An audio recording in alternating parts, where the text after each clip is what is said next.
Hello students, অধ্যয়ন চ্যানেলে তোমাদের সবাইকে স্বাগত। আমাদের এই চ্যানেলের মাধ্যমে দেওয়া টিপসগুলো যদি তোমাদের কাছে হেল্পফুল মনে হয় তোমরা অবশ্যই চ্যানেলটিকে সাবস্ক্রাইব করবে।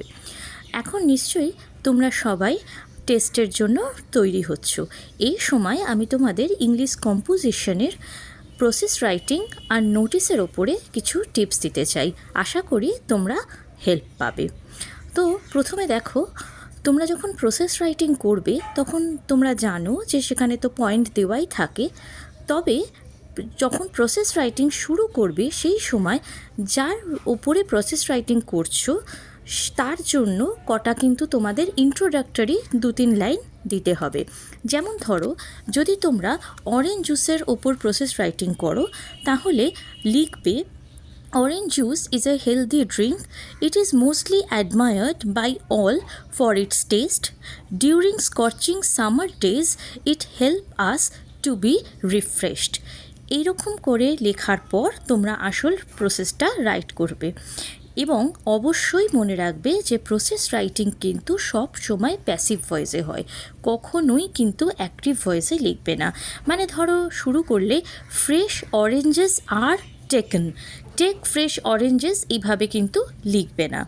এটা গেল আমাদের প্রসেস রাইটিংয়ের কথা। এবার হচ্ছে নোটিস। দেখো, নোটিসের ক্ষেত্রে 10 নম্বরের নোটিসের মধ্যে 2 নম্বর কিন্তু তোমাদের ফরম্যাটের জন্য দেওয়া হয়, তাই অবশ্যই নোটিসের ফরম্যাট ঠিক রাখবে।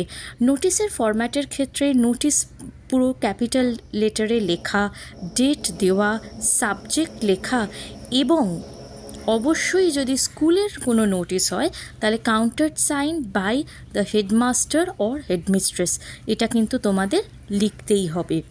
এবং নোটিস কিন্তু একদম যেন টু দ্য পয়েন্ট হয়। তোমাদের নোটিসের ক্ষেত্রে যদি পয়েন্ট দেওয়া থাকে তাহলে কিন্তু সেই পয়েন্টগুলোর উল্লেখ অবশ্যই নোটিসে করতেই হবে। যদি না করো তাহলে কিন্তু সেটা অসুবিধে হতে পারে, মার্কস কিন্তু তোমাদের কমে যাবে।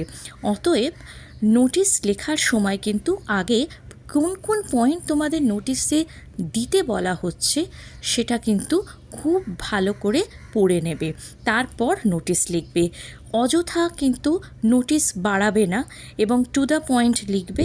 প্রসেস রাইটিংও তাই, অযথা অনেক করবে না। তোমাদের ওয়ার্ড লিমিট দেওয়া থাকবে, অবশ্যই কিন্তু সেই ওয়ার্ড লিমিট তোমাদের মেনটেন করতে হবে। আরও যদি তোমাদের কিছু জানার থাকে ইংলিশ সম্পর্কে তাহলে কিন্তু তোমরা আমাদের যে নাম্বার দেওয়া আছে সেই নাম্বারে কন্ট্যাক্ট করতে পারো। ভালো লাগলে সাবস্ক্রাইব করবে। ধন্যবাদ।